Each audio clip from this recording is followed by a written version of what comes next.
everyone, thanks for checking out my article in this month's issue of Shutter Magazine. This is the travel edition for April, and I finally got a chance to talk about the process behind our concept shoots. And in my article, I go through 3 highlighted shoots from our trip to Europe this past summer. I got to talk about the steps, kind of condensed format, but I got to talk about what we do from start to finish.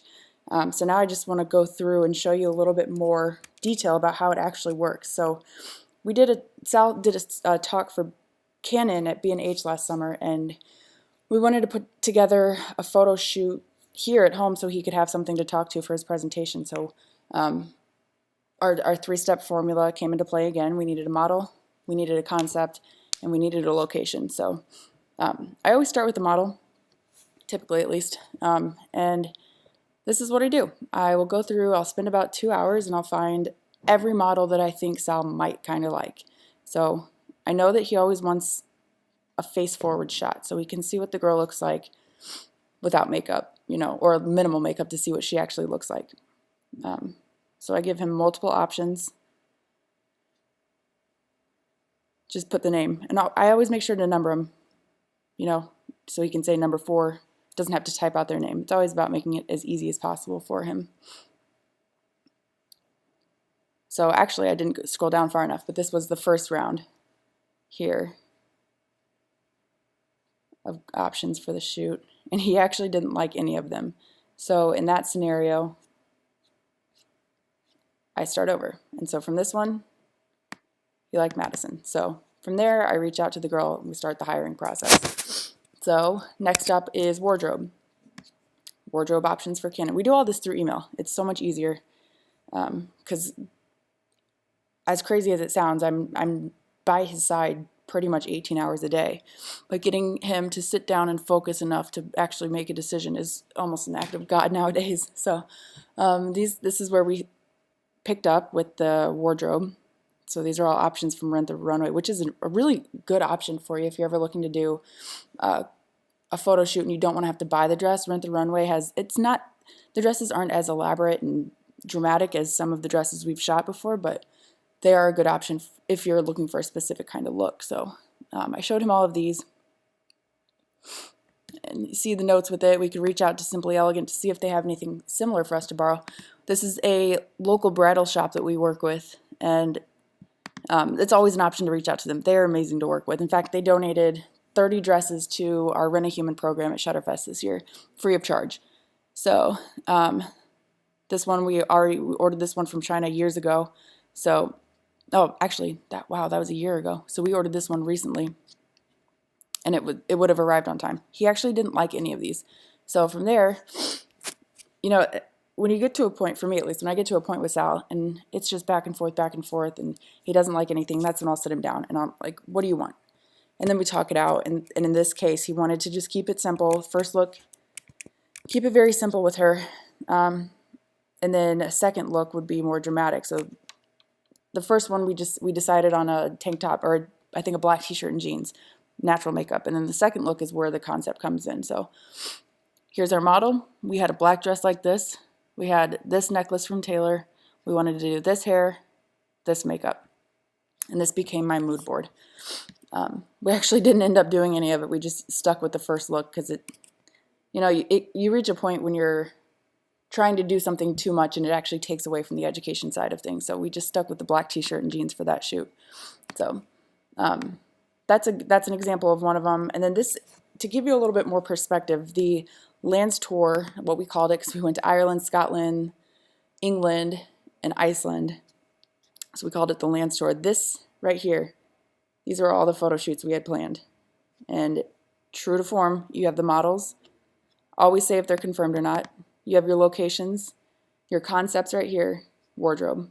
And it doesn't always have to go according to plan. We're always able to adapt and pivot, if you will. It's become such a cliche now, but we are able to think on our feet, and maybe this model got to the house and this dress just looked horrible on her. It's okay to change it. You don't have to stick to this exact same plan, but this becomes your foundation for your shoot. And for me, at least, this becomes my checking, to make sure. And I had a spreadsheet that I went with every single one. I wonder if I have that. Lands tour. Let's see. I actually don't think I have that one. Nope, I don't have the spreadsheet on here, but I would have a spreadsheet that would have the model's name, her contact information, her rate. You know, if we were doing a workshop, like, let's see, where did we do? Like this one, Reykjavik. We did a workshop. This was our model. We went to this location. We had to get a van, obviously. So in that spreadsheet, I track what the cost of the van was, what the cost of gas was. We got lunch for all of our attendees. What was that cost? So at the end of the day, I can tell Sal, this much money came in, this is what we spent. And all we care about with these destination workshops is that we're break even. It's not a profit center for us. We want to go to these incredible locations, shoot these insane locations, beautiful models, gorgeous dresses, and as long as we're break even, nothing else matters. And well, yeah, obviously the experience everybody had matters, but so back to this. We've got, this one was interesting because we had kind of a blank slate here. Catherine and Kyle Cook, we shot their wedding in April last year, and they wanted to do a bridal session in Paris. So he's a pilot. He proposed to her in Paris. So they wanted to get back in their dress and tux, meet us in Paris, and do just a bridal session. And, you know, that's why this is empty. We worked with them in email. I didn't need a mood board for this because we knew that they were staying right by the Louvre, so we wanted to start there. We didn't know what we were going to get. We knew if you go to the Louvre, it doesn't matter what time of year it is, that place is always chaotic, crazy. And true to form, we show up, we walk around the corner from their hotel, and there are people everywhere. But at the end of the shoot, we circled back around to drop them off, and we just peek around the corner, and for like 20 minutes, there was nobody there. So we grabbed our shot, the one shot they wanted, and they fell in love with it. So other things like this one. It seems weird, but our models, he wants to know, even if it's people with you, he wants to know who's modeling. So for this one, this was the Loire Valley photo shoot we were going to do. We ended up canceling this one, but Sophia was going to do one shot, Taylor was going to do one shot, I was going to do one shot. The locations, we had multiple locations within the Loire Valley that we were going to go to. This first castle, inside, the path leading up to the castle. This was a second castle. You have a front, you have a back, you have the staircases on the inside, you have the staircase on the outside. I mean, just absolutely incredible concepts. Still fleshing that out. I mean, this was just putting together an idea so that I can present this to him and he can say yes or no. So I hope this helps you out. I think these concept shoots are all about flexibility and having the ability to adapt when things don't go perfectly according to plan, like these mood boards may make it seem like they do.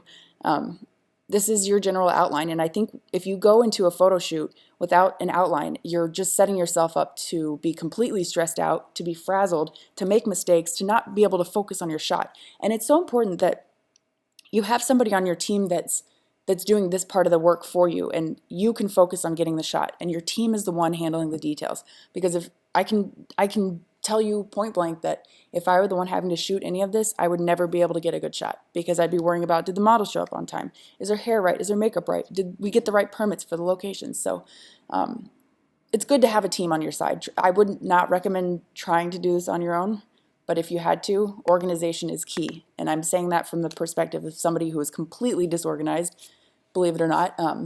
So I have to have things like this to keep me in check. So I hope this helped you out. Get out there, try it. I mean, the worst that can happen is it falls through and you just continue to learn from your mistakes. So I will talk to you guys next month.